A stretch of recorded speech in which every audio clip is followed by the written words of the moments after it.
बीच में थोड़ा सा हल्का सा कॉम्प्लिकेटेड और थ्योरी टाइप्स हो जाता है, बट एक अच्छा स्टैंडर्ड है, आज हमने खत्म करना है इसको। देखो बच्चे, बहुत सिंपल सी बात है।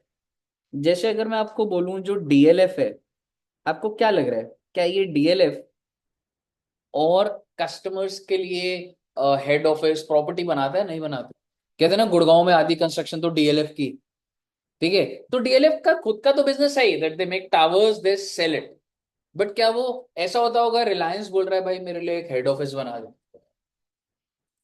तो डीएलएफ के बहुत सारे क्लाइंट्स हैं, जिसमें से एक क्लाइंट अगर मैं लिख दूं, रिलायंस इंडस्ट्रीज लिमिटेड। तो डीएलएफ को मैं क्या बोल रहा हूं, DLF is a contractor. Contractor होता है, जैसे आप अपना घर बनाते हो, जो बंदा घर बनाता है उसे ही तो कॉन्ट्रैक्टर बोलते हैं। और रिलायंस जो कि क्लाइंट है, दैट्स कॉल्ड कॉन्ट्रैक्टिंग। और ये जो डीएलएफ है, क्या मैं कह सकता हूं अकाउंटिंग की बात किसके लिए कर रहा हूं मैं? डीएलएफ के लिए ऑब्वियस। कॉन्ट्रैक्टिंग को क्या करना है रे? कॉन्ट्रैक्टिंग को तो पैसा पैसा देना है, उसकी अकाउंटिंग ही देखनी है।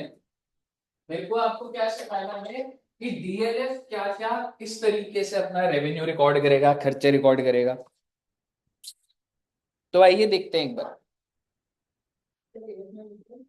यस नहीं, तो उतने हो गया ना? यस घर जाके देखा था, हो गया था ना? कहीं ऐसे अटकोगे ना तो मैं बता देना, मतलब मेरे को इनपुट मिल जाएगा कि कहीं दिक्कत आ रही है तो। और आप घर जाके पढ़ना स्टार्ट कर दो आप। ठीक है, तो बेसिकली आप मुझे बताइए, क्या कॉन्ट्रैक्टर को कंटिन्यूस पैसा आएगा फ्रॉम रिलायंस? यस। और ऑब्वियसली उसको खर्चा भी हो, सीमेंट सरिया सब चीजें खरीद रहा है। And what do you think, इस कॉन्ट्रैक्ट को क्या बोला जाता है? Construction contract. तो हम लोगों को मीनिंग समझना है, what do you mean by construction contract. ठीक है, क्या सर आर्किटेक्ट का कॉन्ट्रैक्ट कंस्ट्रक्शन कॉन्ट्रैक्ट है? क्या घर को तोड़ने का कॉन्ट्रैक्ट कंस्ट्रक्शन कॉन्ट्रैक्ट है? क्या बनाने का कॉन्ट्रैक्ट कंस्ट्रक्शन है? What is construction contract? ठीक है, एक टावर बन रहा है या 50 टावर बन रहे हैं? गुड़गांव में भी टावर बनाओ, रिलायंस के लिए हेड ऑफिस में हर, मैं मुंबई में भी बना रहा हूं और एक हेड ऑफिस गुड़गांव में भी बना रहा हूं, ऐसा भी तो हो सकता है। ठीक है, पर मुद्दे की बात ये है, ये जो कॉन्ट्रैक्ट्स है, what do you think, to construct, ये कॉन्ट्रैक्ट किस लिए है बच्चे? यहां पे छोटा सा लिख देते हैं, इट इज टू कंस्ट्रक्ट। दूसरा, टू डिस्ट्रॉय, मैं जनरली लिख रहा हूं, वो डिस्ट्रक्शन ऑफ अ कैपिटल वो लिखा होगा, टू डिस्ट्रॉय। या फिर सर्विस रिलेटेड कॉन्ट्रैक्ट भी कंस्ट्रक्शन कॉन्ट्रैक्ट होते हैं, बिल्कुल होते हैं। आपको क्या लग रहा है, एक मॉल बनने के लिए क्या एक आर्किटेक्ट का बहुत भारी सर्विस नहीं लगता है? बहुत भारी सर्विस लगता है। वो भी AS7 के अंदर आ जाए। मुद्दे की बात यह है, व्हाट डू यू थिंक कि ये कॉन्ट्रैक्ट कितने साल में पूरा होता होगा? 1 साल या 3 से 5 साल भी लग सकते। ठीक है, it may take 3 to 5 years, and it's very difficult to allocate the revenue in 3 to 5 years. मेरे पास पैसा आ रहा है, कभी कभी एडवांस हो सकता है आ रहा हो, पर मुझे लग रहा है मेरा रेवेन्यू है। तो AS7 क्या बताता है कि आप अपने रेवेन्यू को इन 3 to 5 years में कैसे बाइफरकेट करेंगे, आप इस कॉस्ट को इन 3 to 5 years में कैसे बाइफरकेट करें। Because it's very important. आपका हर साल बंद कैसे होना है? ईयरली होना है।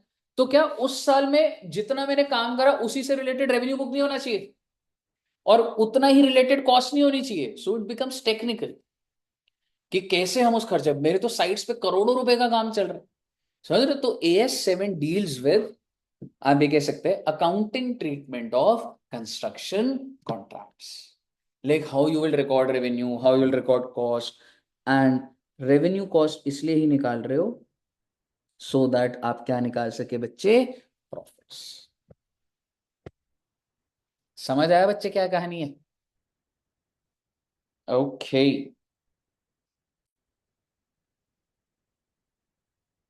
तो ये एक इंट्रोडक्टरी बात है। ठीक है, अब मैं आपके साथ एक छोटी सी बात, जो पहले प्रैक्टिकल है ना, मैं वो बात कर रहा हूं, फिर थ्योरेटिकल बात करेंगे।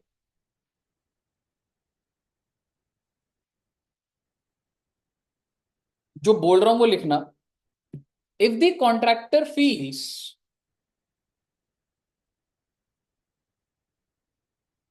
if the contractor feels that contract costs that contract cost exceeds contract revenue, भाई आप मुझे बताओ क्या कोई कॉन्ट्रैक्टर ये चाहेगा कि मेरी कॉस्ट में रेवेन्यू से ऊपर चला जाए? बट ऐसा हो सकता है, ठीक है। If he feels that contract cost exceeds the contract revenue, comma, the loss from such contract should be booked immediately, should be booked immediately। इसके ऊपर ही 4-5 इलस्ट्रेशन इस लाइन के ऊपर। देखो भैया 100 करोड़ का कॉन्ट्रैक्ट है, 5 साल में पूरा होगा, ठीक है जी। आपके दिमाग में चलेगा मतलब सर आपका 20-20 करोड़ का रेवेन्यू, हाथ चलने दो इस बात को। तुम्हारे हिसाब से कॉस्ट की मेरी क्या कोशिश होगी, 100 करोड़ के ऊपर ही जाने की? ऑब्वियसली मैं मेरी कोशिश होगी 60 करोड़ में हो जाए, 40 करोड़ बच जाए। बट अगर मुझे पहले साल ही लगा रेवेन्यू कितने का है, 100 करोड़ का, और मेरा खर्चा 130 करोड़ का हो जाए due to any notification, government, political, whatever it is, मेरा खर्चा बढ़ गया भाई। और मैंने कॉन्ट्रैक्ट में मैंने लिखा था कि ये एस्केलेशन होंगी, प्राइस बढ़ जाएगा तो मैं रिम्बर्स होगा, लिखा है। इसकी वजह से मेरे को कितने का करोड़ का नुकसान दिख रहा है, 30 करोड़। आप उसी साल में बुक करेंगे आप ये भी बोल सकते हो सर ये 30 करोड़ है, 5 साल का है, तो धीरे धीरे करके कर लो, नहीं होगा। अगर आपको ये पता लग गया कि आपका नुकसान है, उसी साल में बुक करोगे, and it is very much logical to conservatism. आप अपने लॉस को तोड़िए मत, उसी साल में बुक करिए, समझ रहे हो? तो फुल स्टॉप के बाद लिख दो applying the concept of conservatism, applying the concept of conservatism.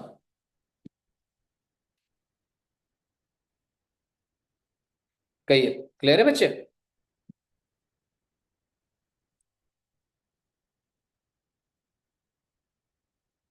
Sir मतलब हमने क्या करना है, आइए मैंने ना एक ना ये सारांश करके बुक होती है, बहुत ज्यादा सही तो नहीं बोलूंगा लेकिन ठीक है।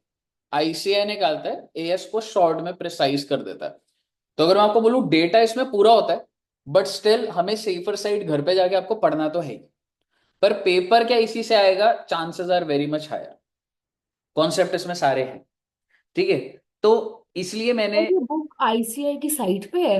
हाँ जी, ये अभी ना नई वाली इन प्रोसेस है, और ये ओल्ड वाली है, सारांश करके एएस सारी समरी दे रखी है। तो मैं वो शेयर कर दूंगा ये आपके साथ, ठीक है बच्चे। इसको फाइल को सारांश बोला जाता है, वैसे सर्च भी कर सकते हो, स्टडी मटेरियल में भी जाओगे वहां पे जो कॉलम बने होते हैं सारे सारांश करके आएगा। न्यू वाला पेंडिंग दिखाएगा अकाउंट्स का, और ओल्ड सारांश है, ओल्ड सारांश है। कुछ चेंज ऐसा खास नहीं करने वाले, कोई ऐसा वो नहीं, हो सकता है अच्छी बन जाए तो, पर इन्होंने पूरे स्टैंडर्ड को बस छोटी फॉन्ट में और वैसे करके लिख दिया बस। तो कॉम्प्रिहेंसिव तो है। AS7 construction contract prescribes the principle, अगर आप इसको रीड करेंगे, ऑफ अकाउंटिंग। तो AS7 क्या बताएगा आपको, accounting for construction in the financial statement of contractor. हमारे एग्जांपल में कौन था वो, डीएल।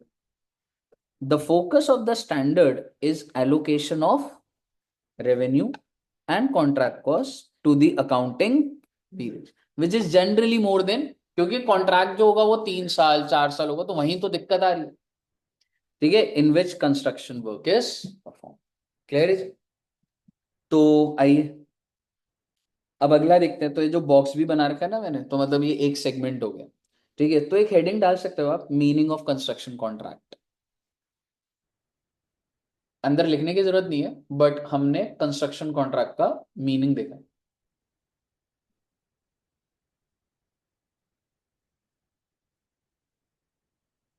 आई एम सॉरी, वो मतलब AS7 कवर्स है, ये कंस्ट्रक्शन कॉन्ट्रैक्ट तो नीचे डिफाइंड है, ठीक है। सॉरी, वो जो फर्स्ट वाला अभी तुमने जो लिखा है, तो वो है AS7 कवरेज। काट देना वो मीनिंग ऑफ कंस्ट्रक्शन कॉन्ट्रैक्ट, काट देना। स्कोप ऑफ AS7 लिख दो या कवरेज ऑफ AS7? जो आपने लिखवाया था उसके ऊपर। हाँ नहीं नहीं, एक सिर्फ हेडिंग ऐसे लिख के ना, ताकि आपको पता लगे कि आप इसमें क्या क्या पढ़ रहे हो। सो कवरेज ऑफ AS7 क्या लिखना है? लिखना कुछ नहीं है, ठीक है ना, बस एक हेडिंग लिख दी तूने, कवरेज। ठीक है जी, टॉपिक बना लेंगे एक बार। दूसरा उसके बाद meaning of construction contract. Paper में आने के चांसेस कम है, पर MCQ में आ सकता है, प्रैक्टिकल सवाल ही आता है इससे generally. Meaning of construction contract, आइए अब इसको ध्यान से देखिए। What are construction contracts? These are the contracts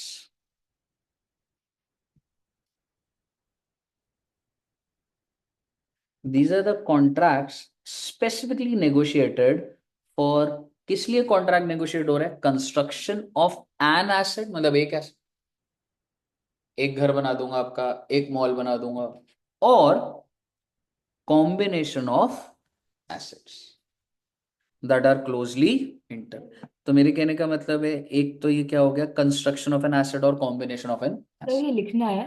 नहीं लिखना नहीं है। लिखना चाहते हो क्या? एक बार भी पहले मैं बोल देता हूँ, मैं सोचता हूँ, ठीक है। दूसरा क्या है? Contract for rendering of services. ठीक है जी, सर्विस कॉन्ट्रैक्ट्स भी कंस्ट्रक्शन कॉन्ट्रैक्ट होते हैं। एंड कॉन्ट्रैक्ट फॉर डिस्ट्रक्शन और रीस्टोरेशन ऑफ एसेट। आपकी फैक्ट्री वो इतना डैमेज कर चुकी है, अब आपको रीस्टेट करने के लिए 100 करोड़ लगेंगे आप, तो आप किसी से कॉन्ट्रैक्ट कर रहे हैं, तो वो क्या हो जाएगा आपका? Reconstruction contract. क्लियर है जी? अभी एक बार सुनते जाइएगा, ठीक है।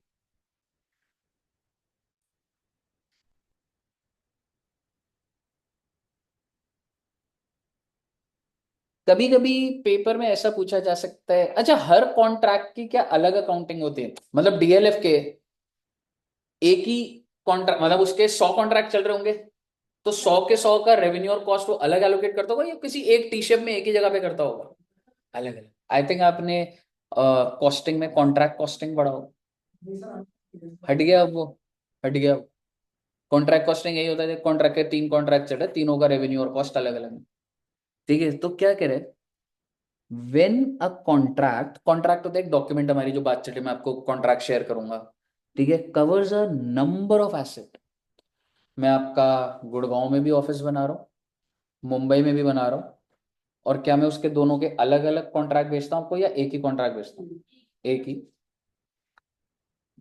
Each contract should be treated as separate contract. अभी समझिएगा, मैं थोड़ा धीरे कर दिया इसको, इसलिए वो है, ठीक है। कब माना जाएगा separate? If separate proposal has been.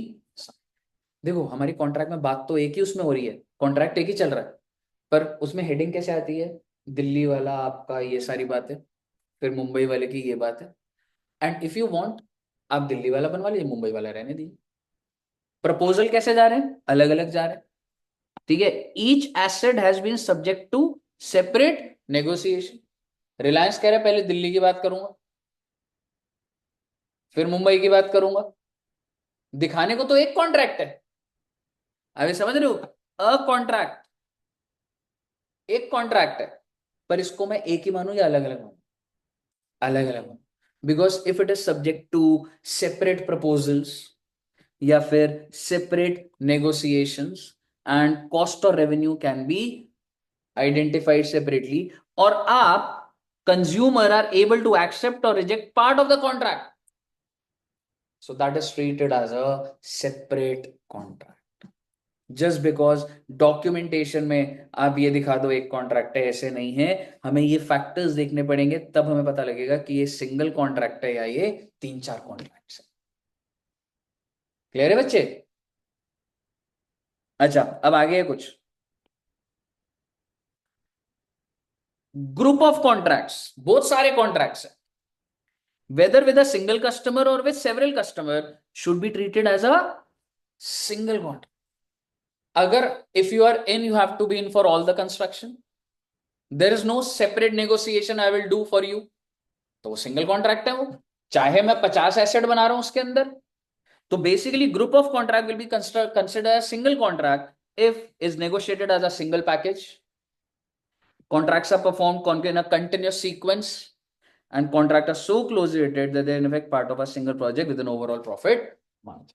और आप ऐसे नहीं बोल सकते आप एक काम करिए ये करवा लेते हैं, ये नहीं, ऐसा नहीं चलेगा। क्लियर है जी? तो कहने का मतलब है दिखाने को ये एक कॉन्ट्रैक्ट है, पर इसको मैं क्या मान लूंगा, मल्टीपल कॉन्ट्रैक्ट्स, और दिखाने को ये बहुत सारे कॉन्ट्रैक्ट है, इसको क्या मान लिया जाएगा। So it depends upon the term sir of the जिसमें कॉन्ट्रैक्ट, थर्ड, है ना। एक मिनट बच्चे, it depends upon the terms of the contract, क्या मैं सेपरेटली नेगोशिएट कर पा रहा हूँ, क्या मैं पार्शियली एक्सेप्ट कर पा रहा हूँ, पार्शियली रिजेक्ट कर पा रहा हूँ, क्या नेगोशिएशन अलग चल रही हैं, ठीक है। तो ये सब बातें डिसाइड करके होता है। हाँ जी, हाँ जी, बताइए बच्चे। सर जैसे ये है cost and revenue of each asset can be identified, तो जैसे इसका ये मतलब है कि अगर आप 5-6 एसेट्स की साथ में कर रहे हो तो फिर वो सिंगल कॉन्ट्रैक्ट है, बट अगर आप सबकी सेपरेटली कर पा रहे हो तभी वो सेपरेट है। समझ नहीं आया मेरे को, आप मतलब कैसे बोलना चाह रहे हो। सर सो फॉर एग्जाम्पल अगर 5-6 डिफरेंट एसेट्स हैं एंड उनकी आप सेपरेटली कॉस्ट आइडेंटिफाई नहीं कर पा रहे हो, तो फिर वो सब एज अ वन कॉन्ट्रैक्ट ही ट्रीट होंगे, इसका ये मतलब है। हाँ, काइंड ऑफ आप ये कह सकते हो, मतलब एक पार्ट ये है। दूसरा आप मुझे बताओ कि जब हम नेगोशिएट कर रहे हैं, लाइक आई एम कंस्ट्रक्टिंग दो 6 एसेट्स, तो क्या मैं आपके साथ 6 एसेट अलग बात कर रहा हूँ या एक ही बार में बात कर रहा हूँ। ठीक है सर। अगर मैं एक ही बार में बात कर रहा हूँ that's a single contract, and if I am talking about यहाँ से लेके ये एरिया का ये कॉस्ट, यहाँ से ये अलग अलग, then that's a separate. Clear है बच्चे? Yes sir. ठीक है, तो ये थ्योरेटिकल बातें हैं, पर ऐसे ट्रू फॉल्स या उसमें एमसीक्यूज में आ सकते हैं, समझ रहे हो? ओके, तो अब मैं आपको थोड़ा सा प्रैक्टिकल की तरफ लेके जाता हूँ।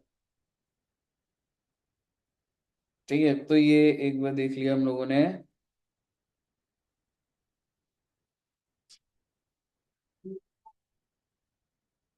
सर पटाखा गिर पेनल्टी बोल रहा हूँ सिर्फ 50 रुपए लो। हाँ हाँ, वो तो है ही, पेनल्टी तो है ही। सर 100। नहीं 100। हाँ, ट्रैफिक बहुत था, एक्टिवा में आया तो ट्रैफिक मिल रहा है तेरे को, गाड़ी पर आया, फिर तो बहुत पैसे थे, मैं 100 रुपए।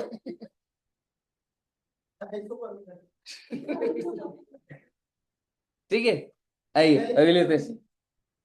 सर पहले डिब्बा। बिल्कुल बिल्कुल, निकाल भाई 20 रुपए। तू समझ रहा है ना वो क्यों बार बार बोल रहा है, उसके जा चुके हैं। ये नहीं बोलना था। तो ठीक है, आइए। अच्छा, एक चीज समझिएगा,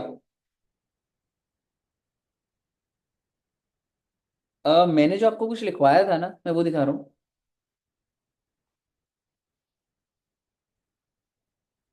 बोथ द सिचुएशन छोड़ देना, बड़ी वही है ना, इसी के ऊपर काफी बात। अच्छा, अब मेरा आपसे एक कॉमन सेंस का सवाल है, मेरे को मॉल बनाना है 5 साल में, तो आपको क्या लग रहा है, मैं क्या, मेरी बात हुई 500 करोड़ की कि I will make mall for you, amount है 500 करोड़, और मान लो आपने दे भी दिया मुझे 500 करोड़, मैं रेवेन्यू वो कर लूँ क्या? काम चलेगा 5 साल, एंड लेट्स सपोज 20% पहले साल 20%, तो आपको क्या लग रहा है मैं 500 करोड़ का रेवेन्यू बुक कर लूँ? कितने का? 500 करोड़ का 20%, एज्यूमिंग मैं 20% काम खत्म कर रहा हूँ, कितना हो जाएगा? 100 करोड़। आपने कितना दे दिया? 500 पूरा दे दिया, तो एडवांस मानूंगा ना उसको मैं, एडवांस ही है ना वो तो इस चीज को क्या बोला जाता है? Percentage completion method. क्या यही लॉजिकल बात नहीं है कि हर कॉन्ट्रैक्टर को जितना काम करा, हर कॉन्ट्रैक्ट, आपको पता है इनके कॉन्ट्रैक्ट्स आप रीड करेंगे, मैंने कंस्ट्रक्शन कंपनी में काम करा हुआ है, it is actually percentage wise defined होती है बात। वो कहते हैं कि सर मैं आपके साथ 500 करोड़ की बात कर रहा हूँ, मैं आपसे पैसे मांगूंगा, कोई तो जस्टिफिकेशन, आप मेरे अकाउंट में 20 करोड़ डालोगे, कुछ तो मैं बैकएंड पे आपको कैलकुलेशन दूंगा, तो मैं बोलूंगा कि फ्लोर लेवलिंग हो चुकी है, that is consider 5% of the work of the entire project. सबसे पहला स्टेप क्या था? फ्लोर को लेवल करना। 10 एकड़ जमीन थी, लेवल करा मैंने उसको, 5% दीजिए मेरे को पेमेंट। इसके बाद बोलूंगा कि मैं जब जो भी इसके बाद हमें सामान परचेज करना है, सामान परचेज करना इज 3% ऑफ द वर्क, तो जब मैं परचेज कर लूंगा तो यूल पे मी 3%। इस तरीके से पूरा डिफाइंड होता है। एक कॉन्ट्रैक्ट्स की स्क्रीनिंग होती है, लीगल टर्म, लीगल टीम देखती है कि बाय चांस काम रुक जाए, कुछ हो जाए, हजार लॉजिक्स होते हैं उस कॉन्ट्रैक्ट के अंदर। पर आपको क्या समझना है, जितना काम होता जा रहा है, आपको तो अकाउंटिंग के एंगल से देखना है ना। उनका झगड़ा हो गया, काम रुक गया, हमारा काम थोड़ा है। हमारा काम है कि अकाउंटिंग करना उस चीज का जितना काम हो। तो आपको ये समझ आया कि प्रोपोर्शनेट या परसेंटेज कंप्लीशन मेथड पहले। अब आप सर एक तो बढ़ अगर जाए। जस्ट 20% 5 years ईच में अगर जस्ट 5% काम हुआ हो फर्स्ट ईयर में तो देन सिर्फ 5। You will book 5 crore, 5% revenue. अच्छा। ठीक है ना बच्चे। अब आप इसी सोच से, और वो जो लॉस की बात ध्यान रखिएगा। अब हम क्वेश्चन देखते हैं, आऊंगा मैं, और भी चीजें हैं इसमें काफी, बट आइए एक बार क्वेश्चन देखते हैं।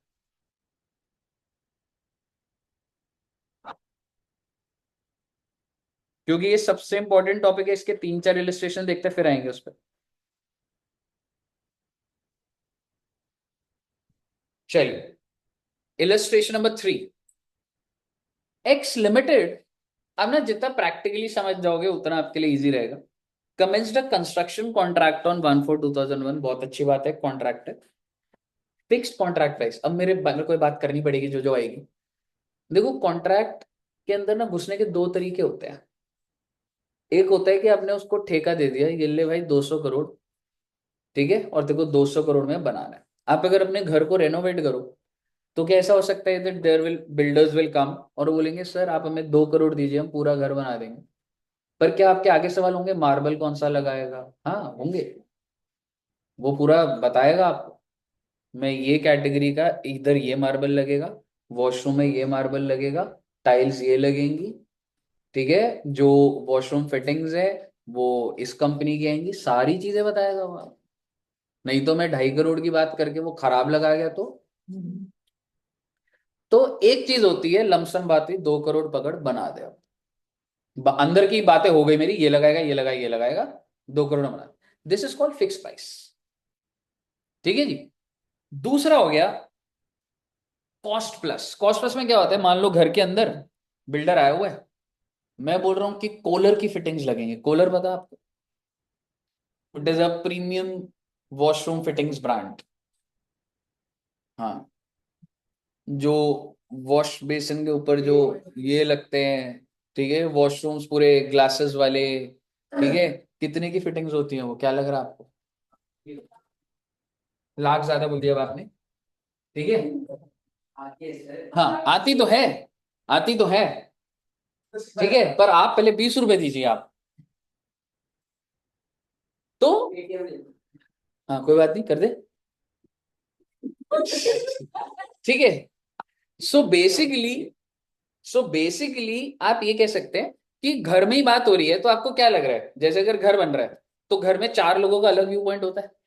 जैसे आप बोलोगे पापा बेस्ट से बेस्ट लगना चाहिए, पापा क्या बोलेंगे, अरे मंगोलपुरी में मिलता है, इनका बल्क में सामान मिलता है। वो कहेगा भाई साहब आप ना पहले घर में डिसाइड कर लो।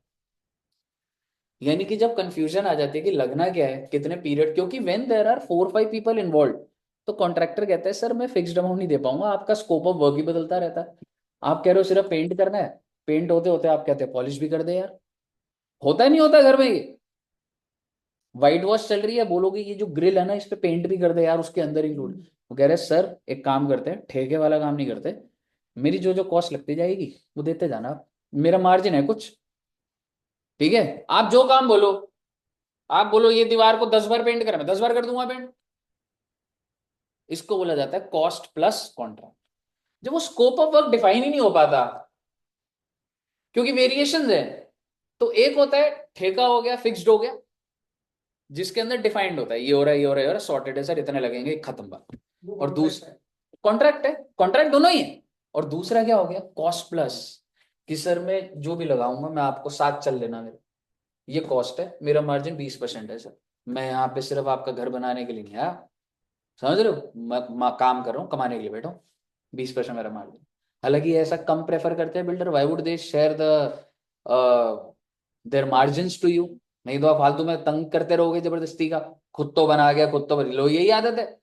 तो people don't prefer cost plus, ठीक है, बट आपको समझ तो आना चाहिए कॉस्ट प्लस क्या कहते हैं। ये कॉस्टलेस है, और क्योंकि भी डिसाइड नहीं हो रहा, जो भी और भी कॉस्ट लगेगी उसका 20% 30% मेरा मार्जिन, ठीक है। बताइए, क्लियर है? अरे मैंने भी देखा था, वो नीचे गार्ड मेट से भी बोल रहा था कि चार्जेस लगेंगे आप बुलेट खड़ी करने के अंदर। हाँ फिर मैं जाता था इस बार के मेरे पास आ रहा था कि इसके चार्जेस लगेंगे ना किसके, कह रहा है आप बुलेट खड़ी करने वाला, किसने बोला, बोला मैं बोल अच्छा, ये गार्ड बहुत खराब है। बोल रहा थी मैंने तो मैंने किसने बोला चार्ज है, किसने बोला आपने पहले बोल रहा मैं बोल रहा हूँ ये अपना ही आंसर जवाब देना पड़ेगा। ठीक है, अब एक बार देखिएगा, x limited commenced construction on 1st April 2001 and the fixed contract price was 2,40,000। हाँ जी मैम, हाँ जी मैम, बताइए। हाँ बिजी तो हूँ, क्लास में हूँ। आपको बोला था ना क्लास में तो ऐसे कॉल मत किया करो। Sincere apologies, okay, I forgive. मैं आऊंगा 6 बजे तक। हमारे पास तो 2 बजे कहाँ से?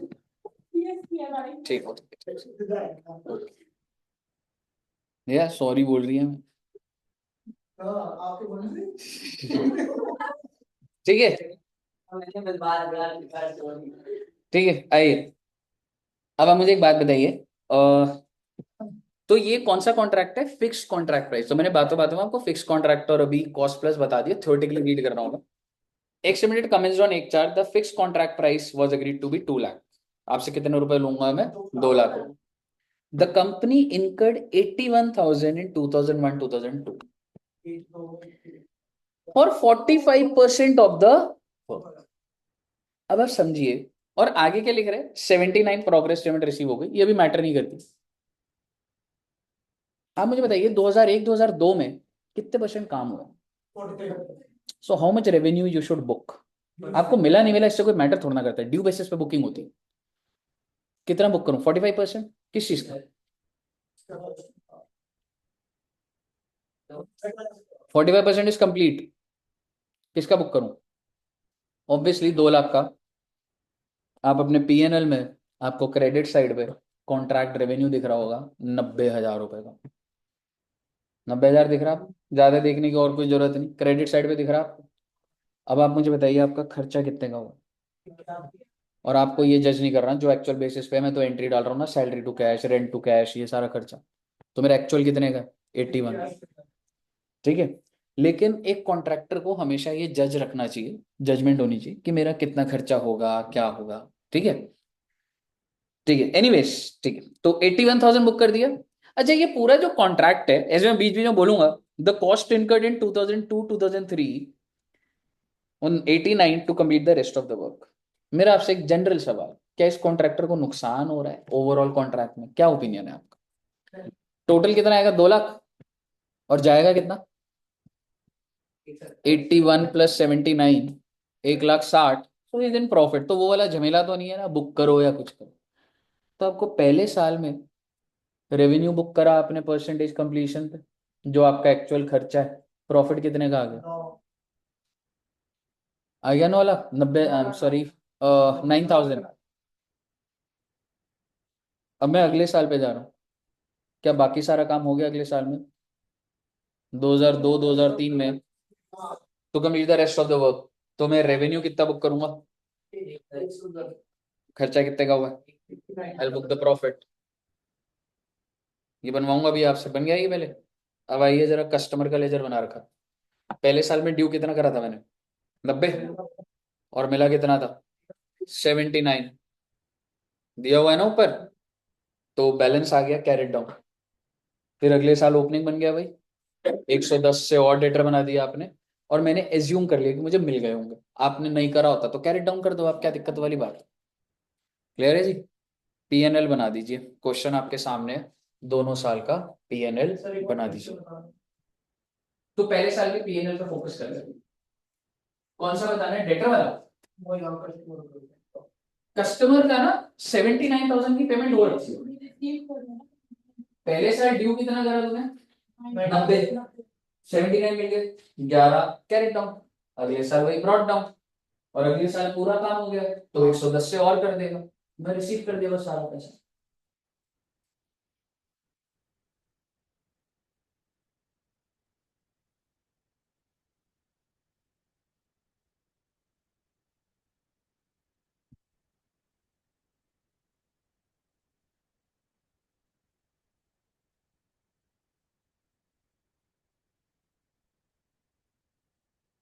किसी नाम से बुक करूंगा इधर। कॉन्ट्रैक्ट में लिख दे 45% है ना, वर्किंग लोड लिखा दे।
₹20 दे दियो गाड़ी की चाबी। कौन सर कह रहा है गाड़ी स्टार्ट करने? हाँ ठीक है, दूसरी चाबी है। तो जब तक दूसरी गाड़ी घर लेने जाएगा तब तक गाड़ी गायब हो जाएगी। स्विफ्ट डिजायर, मारुति, कौन सी है? Just like G wagon.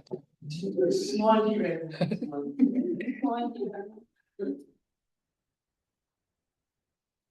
हम चलाता भी वैसे ही इधर। पर भाई क्या पेनल्टी? हाँ हाँ चल ले लेने क्लास में तो मुझे तो ऐसे थोड़ा ना क्लास खत्म होने तो। हाँ। आप हमेशा 1 बजे स्टार्ट करते हो, हमेशा 2:30 पे 12:30 पे आ जाते हो, 1 बजे स्टार्ट करते तू हो। इतने दिनों बाद भी आ रहा है। ले नोट की दे। मुझे सर में क्या होता बन गया क्या?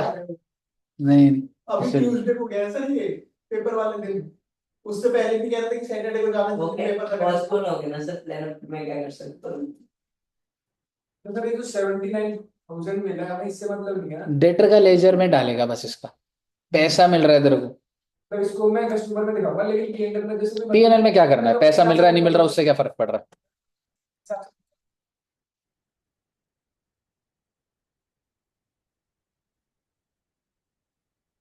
एक साल तो नहीं पढ़ा। दोनों का बनाना है भाई।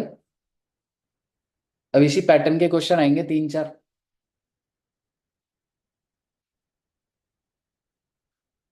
सर अकाउंट को कॉन्ट्रैक्ट प्राइस कहना है या कॉन्ट्रैक्ट नहीं मैम, कॉन्ट्रैक्ट रेवेन्यू भी लिख सकते हो, कोई दिक्कत नहीं। जनरलाइज्ड वर्ड है, कोई ऐसा वो नहीं।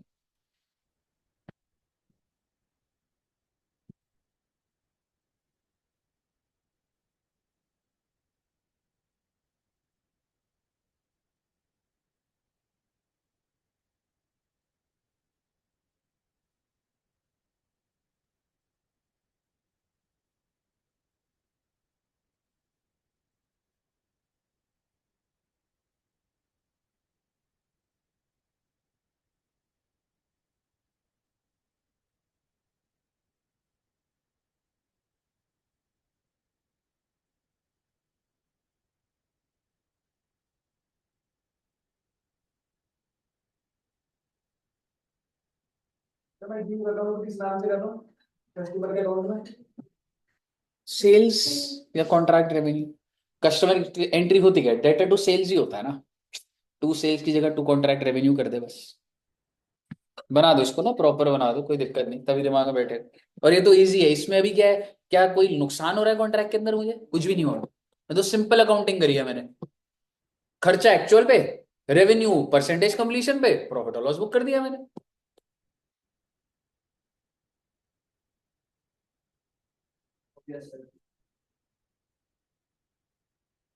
हो गया।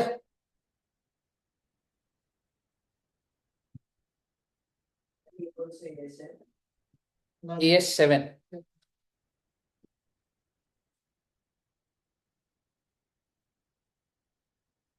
9 नहीं है ये, वो तो मुझे पता। तो फोन भी गिरता जा रहा है भाई, तू दे दे।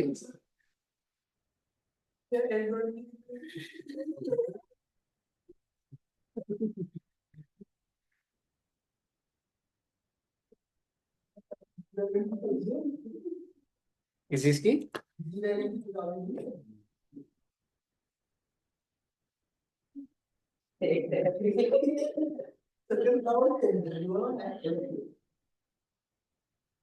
लॉक की लिखा है लोगों। है जी, अच्छा हो गया ये। क्या हो गया? 110 की सेल बुक करेगा तो डेटर नहीं बनाएगा उसको?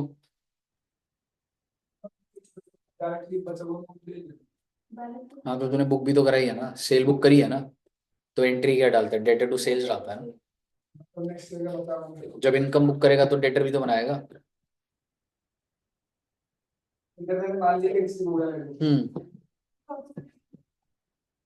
कैरेट डाउन भी करते गलत नहीं होता, बट मतलब वो वाली चीज है। अब आपको नीचे की दो लाइनें, मैं उसका आंसर नहीं दूंगा अभी, पर आपको ये समझ आ रहा हो क्या बोल रहा है? अगर मुझे आउटकम नहीं पता लग रहा भाई, मुझे नहीं समझ आ रहा कितना खर्चा होगा, ठीक है, मुझे नहीं पता, मतलब कुछ भी आउटकम से रिलेटेड, पैसा मिलेगा नहीं मिलेगा, what expense I will do, तो क्या मैं परसेंटेज कंप्लीशन लगाऊंगा? नहीं लगाऊंगा। एक बात बताओ, आपने कुछ खर्चा करा, और अगर मैं बोलूं what percentage is already done, आप कह रहे हो नो आइडिया, तो क्या तुम प्रोपोर्शनेट कंप्लीशन लगा पाओगे? समझ रहे हो? You are spending, actual basis पे स्पेंड कर रहे हो, तो कर दिया तुमने 81, मैंने कितना परसेंट कर लिया भाई काम, कर कोई आइडिया नहीं लग रहा सर। तो is it possible to apply percentage completion? नहीं। ठीक है, तो ऐसे ही अब रीड करा रहा हूं, क्योंकि मैंने अच्छे से बोल दिया इसको। AS7 provides that percentage completion method should not be if the outcome of the construction contract cannot be estimated reliably. Outcome यानी कि प्रॉफिट और लॉस, में को समझ ही नहीं आ रहा कॉस्ट कितना है। In such case revenue should be recognised only to the extent of, आपको रेवेन्यू सिर्फ उतना ही रिकॉर्ड करना है जितना आपने कॉस्ट इनकर। अब आप बोलोगे सर ये याद करना नहीं, प्रैक्टिकल क्वेश्चन में भी दिखा दूंगा मैं आपको, वहां पे लिखा होगा नहीं पता लग रहा, बिल्डर को नहीं पता लग रहा, नहीं पता लग रहा, तो वो रेवेन्यू सिर्फ कितना बुक कर रहा होगा जितना कॉस्ट है, नो प्रॉफिट नो लॉस दिखा। ठीक है, of which recovery is probable and contract cost should be recognised in the period, वो एक्चुअल पे, कॉस्ट पे नहीं पंगे लेने वाला मैं कोई आपके। भाई तेरे को समझ नहीं आ रहा पर एक्चुअल बिल तो दिखा दे, खर्चा तो उसी में रिकॉर्ड करेगा, रेवेन्यू को ज्यादा नहीं करने दूंगा, रेवेन्यू जितनी कॉस्ट बुक करी उतना ही कर ले बस। ठीक है जी, इसको अप्लाई करेंगे, ठीक है, पर अभी नहीं। वैसे कर सकते हैं, मैंने तुम्हें अच्छे से बोल दिया है। अब आगे वाला पढ़ते हैं, चलिए। PQ and associates undertake construction contract, बहुत अच्छी बात है। बिल्डर का नाम क्या बेटा? PQ and estimate, construction contract लिया, details of which are as follow. Total contract value, आपसे टोटल कितने लेने हैं मैंने? Cost incurred till date 3 lakh लगा दिया, और future cost completion and work कम 10%, बहुत अच्छे से समझ आ रहा है मुझे। मैंने 3 लाख लगाया, मेरा 10% का काम हो गया, अगर मैं इतना पढ़ूं तो रेवेन्यू कितना बुक करूंगा? 40 लाख का 10%। आगे, the work was started some time ago and there is uncertainty with respect to outcome of the contract due to expected change in regulation. क्या कहानी नहीं बना रहा? ठीक है, PQ is certain that it would be able to recover the cost incurred to date. अब बोलोगे sir पर हम तो ऐसे ही कर देते, नहीं बेटा, क्वेश्चन प्रैक्टिस करो तो वो है ना, तो उसने जो दो लाइनें लिखी है ना, आउटकम इज अनसर्टेन, समझ रहे हो? तो क्या बोल रहे हैं, in the given case revenue and cost can only be recognized to the extent of cost incurred and those which are expected to be recovered. Therefore, the profit and loss would appear as under revenue कितने का book कर रहे हो? To the extent of cost, और cost कितने की book कर रहे हो? So you have not applied percentage completion method because if the outcome of the contract is not certain, percentage completion method should not be applied. Revenue should be recorded only to the extent of cost which contractor is able to recover. समझ आया आपको? उतने अच्छे से framing इन्होंने नहीं करी हुई, पर मैं जैसे आपको बता रहा हूँ तो दिमाग में रखना आप, और वो पैराग्राफ्स लिखवाऊंगा मैं आपको कि कब अप्लाई करें। भाई बिल्कुल दे रखा है, लेकिन उसके नीचे 2 लाइन जो दी है ना, so they have concluded that we are not certain about this. Normal question होता तो तू 4 लाख का रेवेन्यू बुक करता, 3 का खर्च 40 लाख वाले के हिसाब से परसेंट के साथ 10% वैसे करता तो परसेंटेज। ये कहां पे काम आ रहा है सर? ये फ्यूचर कंपटीशन 30 लाख दे रखा है, इसका पूछ रहा हूं। एस्टिमेटेड, ये तेरे को आइडिया लग रहा है कि तेरे तू परसेंटेज काम कैसे डिसाइड करेगा? अगर तेरे 10 चैप्टर है और मान ले सेम पेजेस के ही हैं और तेरे 2 चैप्टर हो गए, कितना काम हो गया? 20%। तो 20% कैसे निकाला? जब तो पता है आगे का कितना है तभी तो परसेंटेज निकालेगा। तो यहाँ पे वो क्या कह रहे हैं, estimated future cost of completion 30 lakh, ठीक है, और 3 लाख, तो वो रेशियो लैंग्वेज सही नहीं है, उसको लिखना चाहिए था total cost 30 lakh. Total cost कितना? 30 लाख, और मैं कितना कर चुका? 3 लाख, तो मेरा 10% काम हो गया। करेक्ट लैंग्वेज अगर मैं तेरे को बोलूं ये होनी चाहिए, समझ रहे? पर उसने ये मैटर नहीं करी बात। क्यों मैटर नहीं करी? क्योंकि प्रिडिक्टेबिलिटी नहीं है, तो revenue is book to the extent of, इसलिए बच गया। ये लैंग्वेज को हमें ओवरलुक कर दिया हमने इस बात को। क्लियर है? हाँ जी, लॉस हो रहा होता हमें तो फिर क्या करते? अभी तो 3 दे दिया, बिल्कुल। तो फिर क्या करते? लॉस होता तो बुक कर देता मैं, लॉस होता बुक कर देता, बिल्कुल लॉस होता बुक करता। मैं दिखाता हूँ कैसे बुक करूंगा। अगला वाला देखना, एकदम आपको समझ आएगा, ठीक है? अगला वाला देखो, अगला वाला कोई अनसर्टेनिटी नहीं होने वाली। अगला वाला पहले से बता दूं, आपको नुकसान हो रहा है, आपको पता लग गया पहले साल में, ठीक है? कैसे, आइए देखते हैं, ठीक है? एक सेकंड रुको, एक बार रीड करना, वैसे एक बार मैं बोलूंगा, एक बार चाहे अपने लेवल पे रीड कर लो।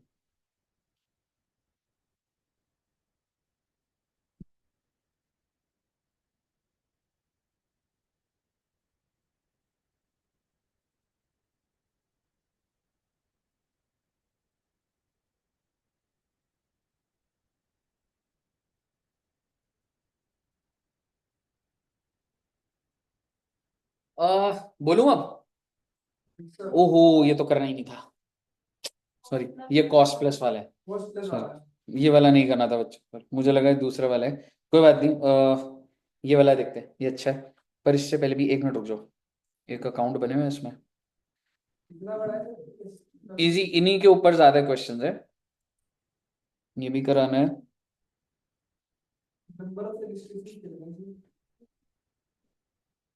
सात है, नीचे क्वेश्चंस भी अच्छे हैं। 1 मिनट में, हाँ ये वाला मेरे को कराना था। सारे करेंगे हम लोग, पर आइए एक बार देखते हैं, ठीक है? आइए ये वाला देखते हैं। तो इलस्ट्रेशन 5 क्या कह रहा है? Show profit and loss extract in the books of contractor in respect of following data for year 1। क्या आप मुझे अपने रजिस्टर में लिखते जाइएगा, क्या आप मुझे बता सकते हैं कॉन्ट्रैक्ट है कितने का? 6 लाख का, प्लीज लिख लीजिए, रजिस्टर में लिखिएगा। Contract price 6 lakh, contract price 6 lakh.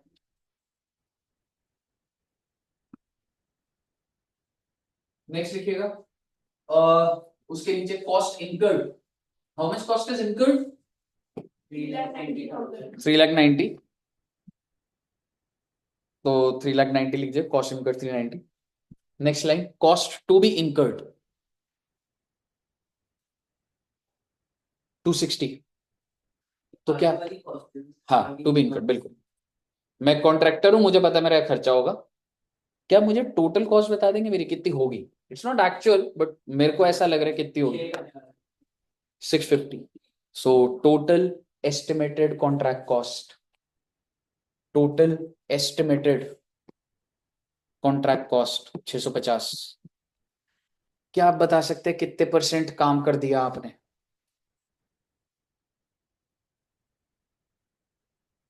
कर दिया ना कैसे कर दिया पूरा?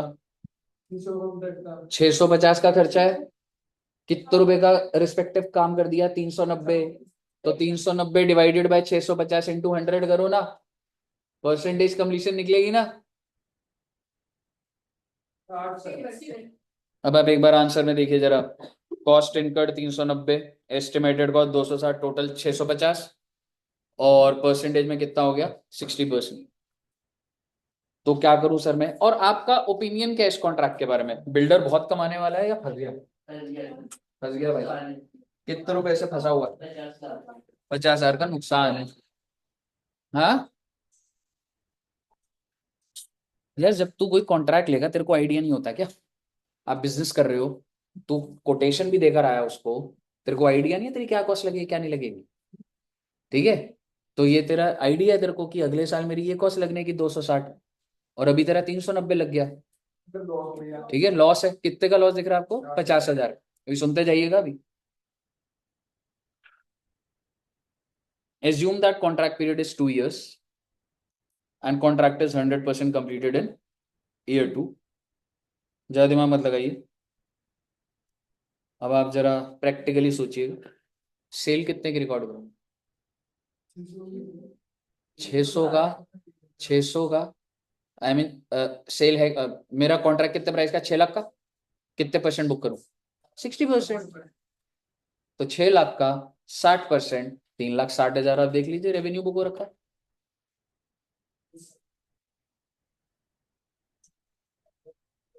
खर्चा कितने का एक्चुअल? ये 60% कहाँ से आया है? हाँ जी 60% कहाँ से आया है? मैम, ये वाला मैडम। अच्छा ठीक है। हम्म रेवेन्यू बुक कर दिया मैंने 360। अब आप मुझे बताइए, खर्चा कोई परसेंटेज पे करूंगा? नहीं सर, खर्चा तो मेरे को जो एक्चुअल है वो रिकॉर्ड करना है, और एक्चुअल कितना है? तो डेबिट साइड पे आपको 390 दिख रहा होगा। अब ज्यादा मत दिमाग लगाइए आप। अगर तुम ये दोनों चीजें लिखते तो तुम्हारा लॉस कितने का बुक होता?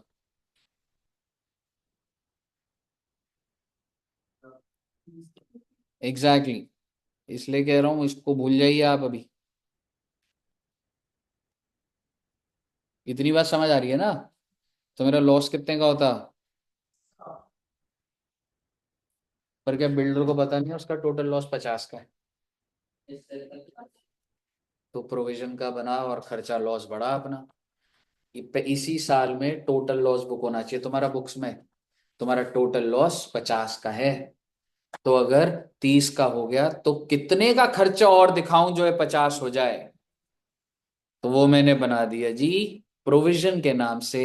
पीएनएल टू प्रोविजन, जैसे बैड डेट्स टाइप होता है, PNL debit to provision 20 book immediately. तो आपका जो कॉन्ट्रैक्ट का जो लॉस है वो इमिडिएट आपने बुक करा पहले। पहला साल क्लियर है? देख बना लो एक बार इसको आराम से, पीएनएल को बना लो आराम से कि कैसे आया, क्या चीज है, बना लो। फिर ईयर 2 पे चलेंगे।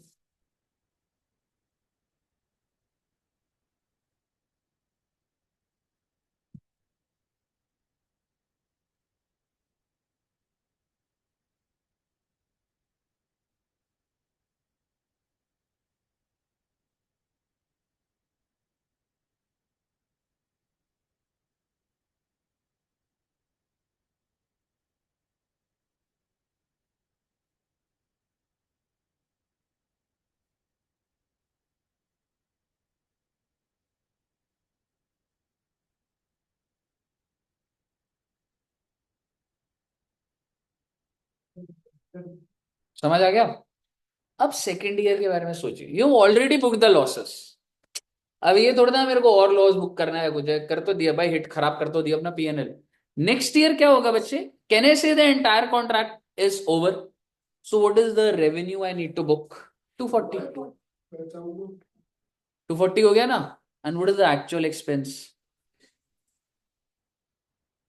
240 का रेवेन्यू बुक करा, 260 का ये करा, लॉस थोड़ा ना बुक करूंगा, प्रोविजन को रिवर्स कर दिया बस। और लॉस फर्दर बुक करोगे तो क्या 70 रुपए दिखाओगे क्या? एक्चुअल 50 का लॉस है, तो ये प्रोविजन क्या हो गया? रिवर्सल हो गई। अपने आप। एक बार समझना, देखो भैया, जो चीज क्रिएट होती है, तुमने ये एंट्री क्या डाली, P&L टू प्रोविजन। आपको क्या लग रहा है ये प्रोविजन यहीं गया होगा, सिर्फ बैलेंस शीट में नहीं गया होगा, बेड डेट जैसा गया नहीं होगा। तो अभी अपने आप खत्म हो गया ना, 240 का ही है, 260 ये तो डली गया, और ये रिवर्सल हो गया प्रोविजन। वो फिर डिफरेंस होता, पर वो क्वेश्चन ऐसा देगा ही नहीं। इस साल में बस दिखा दिया, इससे ज्यादा और कॉम्प्लेक्स के अंदर।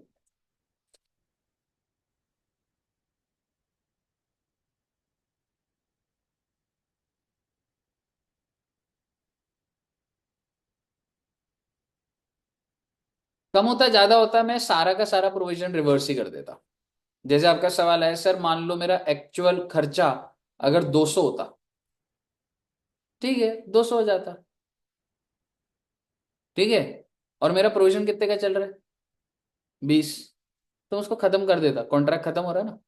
तो यहाँ 240 प्लस 20, 260, और यहाँ पे 60 का प्रॉफिट बुक करता हूँ, क्योंकि सिचुएशन बदल भी तो गई।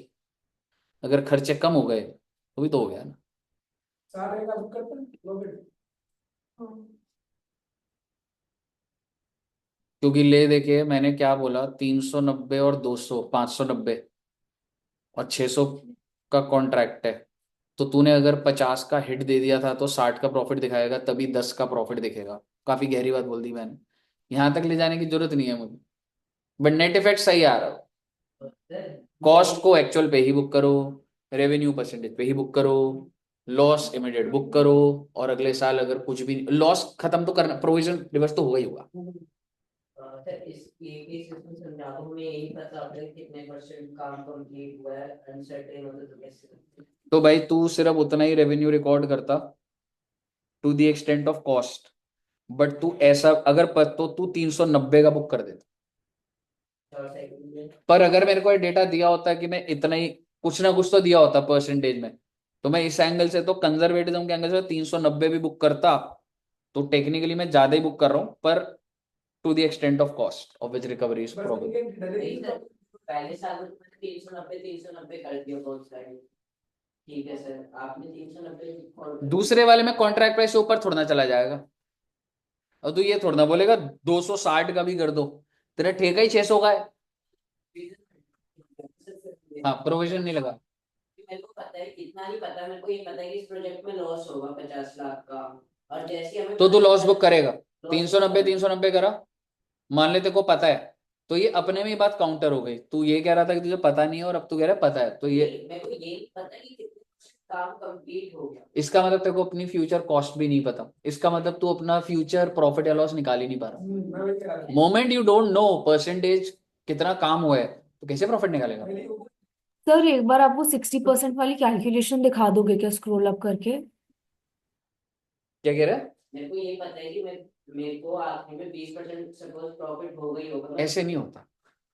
इफ दैट हैपेंस, मतलब ठीक है, वो आप अटकाने की चीज कर लो, पर एकेडमिक लेवल पे ऐसा नहीं है। अगर तेरे को पता है प्रॉफिट है, तो तेरे को अपनी कॉस्ट भी पता है, और तेरे को कॉस्ट का डिवीजन ऑफ वर्क भी पता होगा। ये सब इंटर रिलेटेड चीज।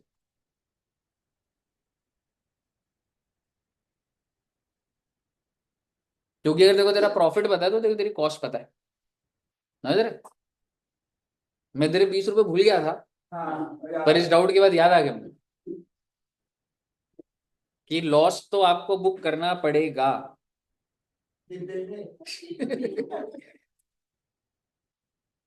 हाँ डिफरेंस,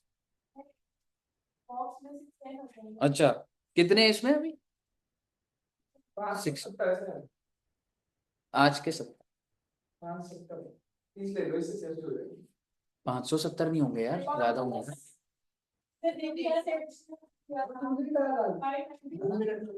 सर दो बार में जवाब था, ये नहीं होगा तो किसी के टीचर को बोलो 100 रुपए रोक रखे तो 2 मिनट को बताइए क्लियर है। तो मतलब हो गए। अच्छा अब एक चीज देखिए, समझ आया ना आपको। अब मैं आपको इसी पैटर्न भी क्वेश्चन दिखा रहा हूं, इलस्ट्रेशन नंबर 7। अच्छा क्वेश्चन है, देखते हैं एक बार क्या आप पूरा सॉल्व कर पा रहे। मैं कुछ भी नहीं बोलूंगा, इलस्ट्रेशन 7 ट्राई करिए, सेम पैटर्न है, परसेंटेज निकालना, लॉस देखना, सारी बातें same।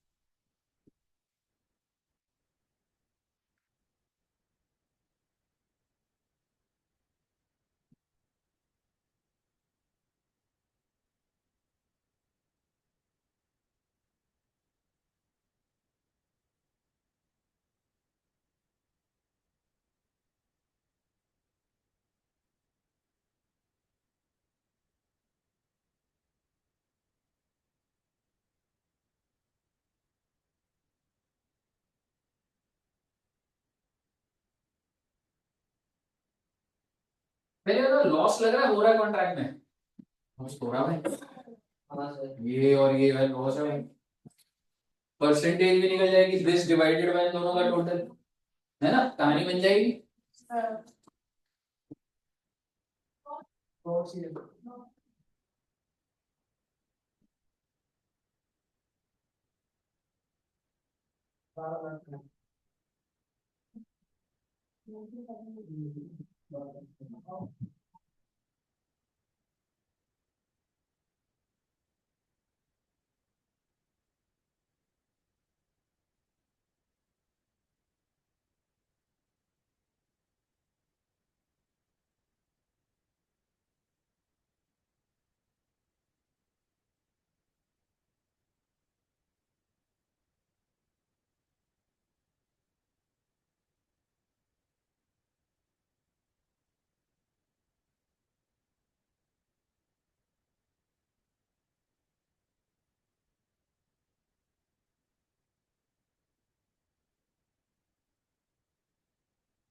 लेकिन मैं आपका नंबर मेरे काउंसलर उसको फॉरवर्ड कर देता हूँ, तो आपको ना भी कॉल आ जाएगी 5 मिनट, ठीक है, चलो।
क्या है बच्चे, फोर्सेबल लॉस तो देख लिया होगा तुमने। हम्म, 12 लाख, यही करा ना रेवेन्यू इतना बुक, और ये है ना, यही है ना। हम्म। सर जो मेरे नेट लॉस दिखा रहा हूँ, जैसे मैं फर्स्ट ईयर में अगर सारा प्रोविजन बुक कर रहा हूँ, तो मैं अगर नेट लॉस दिखा रहा हूँ क्रेडिट साइड में, तो सर मैं डायरेक्ट जो मेरा टोटल लॉस है, जैसे जितना उसको डायरेक्ट लिख दूंगा इधर, तो टोटल लॉस छोड़ेगा, तूने रेवेन्यू कितना बुक करा, पहले साल में 56,04,000। इधर एक्चुअल खर्चा है, हाँ ये लॉस अपने आप आ रहा होगा, टोटल लॉस कितने का है, 12। तो और कितना लॉस बनाऊं और कितना प्रोविजन बनाऊं, 12 हो जाए, 390 से प्रोविजन सर मैं वो बनाऊं। तो समझ गया, मैं ये पूछना चाह रहा हूँ, मेरा टोटल लॉस है 12 लाख का, जो इधर जाएगा मेरा नेट लॉस साइड में, ये तो 12 ही जाएगा ना, अगर मैं माइनस कर तो बचा हुआ अल्टीमेटली इधर ही आ रहा है ना, तो भी सर हाँ मैं डायरेक्ट 12 डाल सकता हूँ ना, मैं ऊपर से नीचे। इधर मतलब हाँ मैं भाई 12 ही डाल सकता हूँ, मैं तो प्रोविजन में डाल दूंगा, क्योंकि पहले साल की सारा कुछ डाल क्लियर है। ओके, आओ ना बेटे, ये वाला क्वेश्चन भी देखो ना, इसमें एक दो बातें नहीं आएंगी, छोटी छोटी बात है। और अब एक बार ये देखना कि यूएस,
हाँ जी निकला।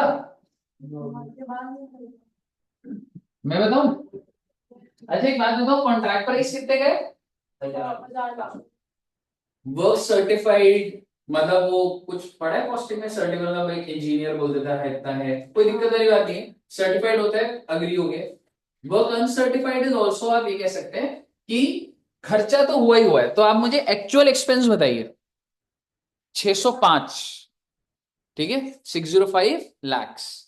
और फिर वो क्या कह रहा है, estimated further cost of completion. तो 605 प्लस कितना बैठ रहा था, 605 नहीं होगा, आई एम सॉरी, हाँ 605 प्लस 495, हाउ मच, 1100। तो टोटल कॉन्ट्रैक्ट कॉस्ट जो बिल्डर को लग रही है वो क्या लग रही है, 1100, ठीक है। हाँ जी, ठीक है। और रेवेन्यू कितने का है, 1000।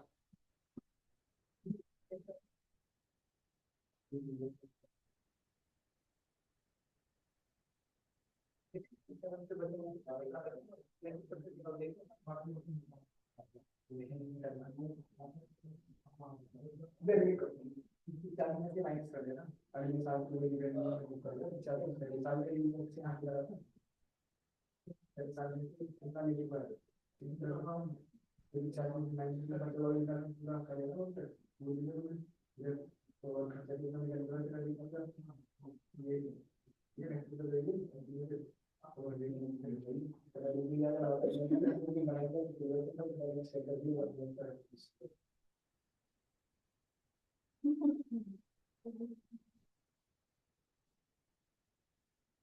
हाँ जी, और 1100 आ गया, और इसका मतलब टोटल नुकसान मेरा कितना होगा, 100 का होगा, ठीक है। पर परसेंटेज कंप्लीशन कितना हो गया आपके हिसाब से, क्योंकि रेवेन्यू तो मुझे वैसे ही बुक करना है ना।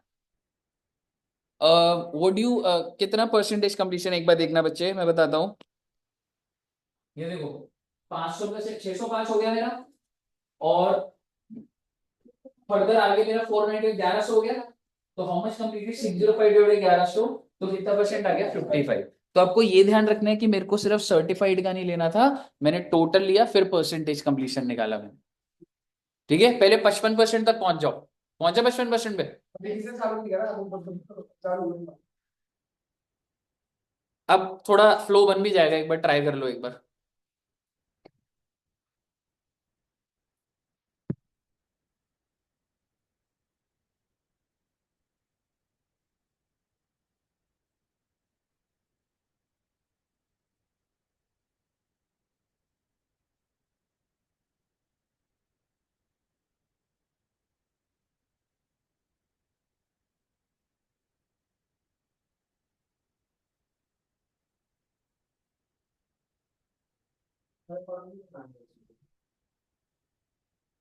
नहीं, कुछ अलग तरीके से कुछ है, वो बताऊंगा अभी।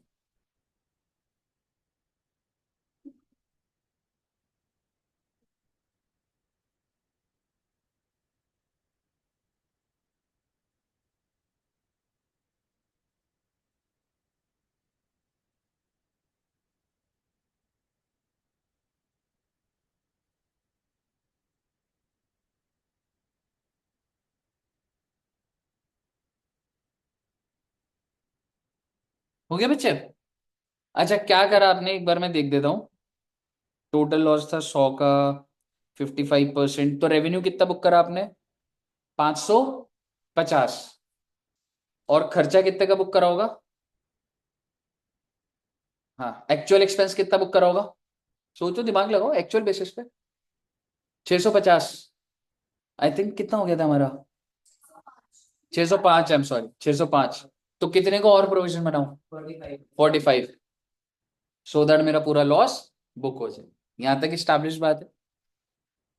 अब वो क्या बोल रहे हैं ना, ठीक है, प्रपोर्शन ऑफ ये हो गया, ठीक है, ठीक है, ऑफ कॉन्ट्रैक्ट रेवेन्यू 5%। अब ना वो क्या बोल रहे हैं, अब इसमें थोड़ी सी नई बात आएगी। रिक्वायर्ड क्या था? The firm seeks your advice and assistance in presentation of accounts keeping in view. तो वैसे तो इतनी बात भी हो जाए तो सही है, ठीक है। पर अब आप ना कस्टमर के एंगल से सोचिएगा। कस्टमर के एंगल मतलब मैं कस्टमर के लेजर के बारे में बात कर, और ये थोड़ा सा अलग तरीके से करते हैं, देखना एक बार। तो पॉइंट नंबर डी पर हूं मैं, पॉइंट नंबर डी, कि मेरे को कस्टमर से कितना लेना है। आप मुझे बताइए, मैंने कितना खर्चा करा तुम्हारे हिसाब से? 500 प्लस 105, दैट इज 605। तो मेरे दिमाग में ये पैसा लेना है, पर क्या मैं सिर्फ कॉस्ट लूंगा या प्रॉफिट जोड़ के लूंगा? प्रॉफिट्स जोड़ के। तो आप एक बार फॉर्मूला देखना ऊपर, ठीक है, ये स्पेसिफिक बात है, मैं इसमें ना मॉड्यूलेट नहीं कर सकता। आप फॉर्मूला देखिए, कॉन्ट्रैक्ट कॉस्ट, जो भी कॉस्ट इनकर्ड है, और plus recognised profit. Contract cost दिख रहा है आपको? प्लस दिख रहा है रिकॉग्नाइज्ड, लेकिन प्रॉफिट नहीं लिखा हुआ, पर वो मैं क्या बोल रहा हूँ, plus recognised profit, but in this case profit है ही नहीं। और अगर लॉस होगा तो माइनस ही तो होगा। तो माइनस क्या हो रहा है? Recognised losses. तो सिर्फ इतना समझेगा, 605 मैंने खर्चा करा, और लॉस कितने का होना है? तो टेक्निकली कस्टमर तो मुझे 505 ही दे रहा है ना, यही तो कहानी है ना। मैं अकाउंटिंग से थोड़ा दूर चला गया हूं, अलग तरीके के लॉजिक से थोड़ा समझा रहा हूं। तो 605 प्लस नील प्रॉफिट है, प्रॉफिट है ही नहीं, लॉस जो है माइनस हो गया। अब आगे आप समझिए, फर्दर आगे क्वेश्चन में, अब ऊपर क्या दिया हुआ था? Progress payment received. रिसीव्ड का मतलब इतना तो वो दे चुका है, और टू बी रिसीव्ड का मतलब ना, आप अपने क्वेश्चन में वो कि इतने की बिलिंग मैं कर चुका हूं, इसका मतलब है, मैं इस पे कोई काउंटर नहीं कर सकता बात को, जो इंस्टीट्यूट कह रहा है मैं वही बोलूं। टू बी रिसीव्ड का मतलब है बिल तो काट दिया मैंने, ठीक है, तो 400 प्लस 140 का बिल तो काट दिया है मैंने। मैंने लेना कितना था? 505, 540 की बिलिंग हो चुकी है। कस्टमर को ज्यादा बना दिया मैंने, बल्कि बनता उससे कितना है अभी? 505। और मैंने कितने पैसे ले रहा हूं उससे? बल्कि उसका एडवांस पड़ा है मेरे पास, कितने रुपए का? तो आप देखिए, amount due to customer, not from customer, मैंने देने हैं उसको वापस। The amount 35 lakhs will be shown in the balance sheet as like, करा नहीं है। आ गया, समझ आ गया? कर लो, सॉल्व कर लो इसको, बाद में अटकता है इस पे बच्चा। सिर्फ फॉर्मूला देख लेना, ये वाला, ये फॉर्मूला ध्यान रखना है।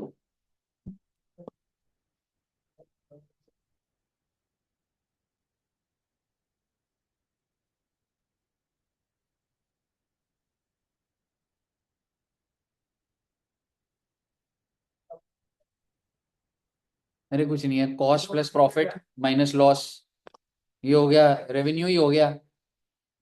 कॉस्ट में प्रॉफिट जोड़ूंगा तो रेवेन्यू आएगा, माइनस लॉस करूंगा तो वो भी रेवेन्यू है। और माइनस क्या कर दिया, जो भी मिला, progress payment receive plus program to be received. Clear है? सर ऊपर वाला दिखा दो ना, फर्स्ट कैटेगरी वाला, मैं देख मैंने कराने पर मैं एक बार चेक कर लूंगी इसे। सॉल्यूशन यहीं से है। हम्म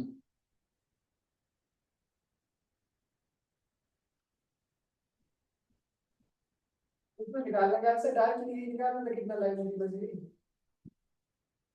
इसमें ना वो ये नहीं बोल रहा था कितना लॉस, तो सारी वो कह रहा था AS7 के हिसाब से अकाउंटिंग बता दो, तो तू लॉस भी निकाल के दे, प्रोविजन भी बना, और ये डिस्क्लोजर्स में कैसे दिखाएगा कस्टमर से वो भी दिखा। तब मैं जैसे अकाउंट्स के हिसाब से करता हूँ वैसे वैसे करूंगा। कल PNL वैसे बना दिया इन्होंने। नहीं, सिर्फ फर्स्ट ईयर ही, फर्स्ट ईयर ही बना। बाद में तो पता है। हाँ करेगा, आंसर में दिया है तो। हर्ष क्लियर है? हो गया? अभी क्या कर रहा है, कुछ कर रहा है? 20 रुपए निकाल ले तो। देख, 610 हो जाएंगे। कलेक्शन स्किल सही है ना मेरे? 610। बस ये बॉक्स चोरी ना हो जाए। हाँ कैमरे लगा। चेंज तो क्या? हाँ चेंज कर दो। लेकिन 100 करोड़ पुराना नहीं है। इसकी रेंज तो 20 है। बहुत स्मार्ट बन रहे हो बेटे। क्या? ये तो पुराना नोट है ना, ये चलता है। ये वाली चलता है। और क्या? बाकी का यार ये सोचता है। अब तो चलो सर आप चेंज दे दो। सर इसे कर दो। 15 हो जाएगा। नहीं 5 रुपये और चाहिए। अबे 100 रुपए 100 का तो सब है तो। हाँ सर तो दूसरे में दे लोगे। अरे सर दर्द दो। ये 100 ये लो। नहीं अरे सिक्के मुझे 20 का नोट है। सिक्के, हाँ सिक्के दे दे मैडम। मुझे मुझे 20 20 का रुपए है, चेक करो 19 भी हो सकते हैं। आज एक रोज है। अरे दिखा पाऊँ फिर वहाँ भी दे रहा। ये तो सब्सक्राइब ना। रूम देख लेते हैं। 50 पैसे भी है। सर से क्या करेंगे? सर जेल लगे तो ना पैसा नहीं है मेरे पास सर से 50 का ये लो सर। नहीं 20 पे दे मैडम, 5 दो दे देना। 2 बार दे रहा है। विकास का एक बार भी नहीं आया ना, सबके आ गए थे। सर अगली बार क्लास लेट भी स्टार्ट हुई तो उसका भी फाइन है सर। नहीं यही होता है इसमें, डालते ही ना कंडीशन आनी शुरू हो जाती है बच्चों की। तभी 20 रुपए फाइन है। किसने नहीं दिया अभी तक? विकास ने नहीं दिया और सब बच्चों ने दिया, बाकियों ने और नहीं लेनी सभी लेट है। कोई भी ऐसा नहीं है जो, सौरभ ने दे दिया, गोपाल, सबसे ज्यादा मेरे तो सबसे ज्यादा ही है। पर मैं 3 बार लेट हूँ बस, और 50 मैंने निकालने भी है, बस ध्यान रखना हो। बाकी कभी लेट नहीं है सर। इनका होने वाला क्या है? कसम खा ली। ये तो बताओ। आपने 1 रुपया नहीं जानता इसकी तरफ का। देख रहे हो भाई, मतलब एकदम मैंने अच्छा परफॉर्म करा है मैंने। मेरे भी फालतू पहले नहीं तो, पहले कितने थे इसमें, 250-300 थे, मेरे ही 150 थे। अब इसमें 600 तक आ गए, मेरे अभी भी 150 ही है। सर मेरे 20 लोगों की वजह से चल रही है। 2 मिनट खड़ा रख लिए घर से पानी एक बार भी। नीचे खड़ा हुआ था? तो अच्छा, नहीं वो तो भरोसा है। लेके सोच बन जा रहा। बताइए क्लियर है ये?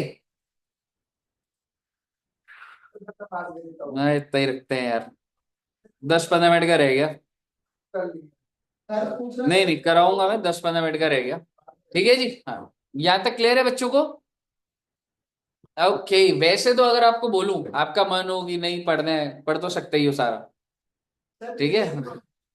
हाँ, न्यू ईयर पार्टी है यार, बिल्कुल है। बजट इज 25 को भी ये करता बिल्कुल है बिल्कुल नहीं ये तो ड्रेस जैसी बनी थी। अब तो सारी न्यू ईयर की पार्टी न्यू ईयर में है। अब हम जब 2 तारीख को मिलेंगे या जब भी मिलेंगे तब। नहीं नहीं, इधर इधर उस दिन है, पक्का है। नहीं नहीं, 18 नहीं आएगा, 17 तक है। हौस खास ये जानता है कहाँ कहाँ जा सकते हैं, वो बताएगा ये। ठीक है, चलिए। तो ओके जी, thank you very much and happy new year to everyone. Happy new year enjoy, sir. Enjoy करो बच्चे, 2024 अब शेल करो। मिलते हैं अब अगले साल। ओके।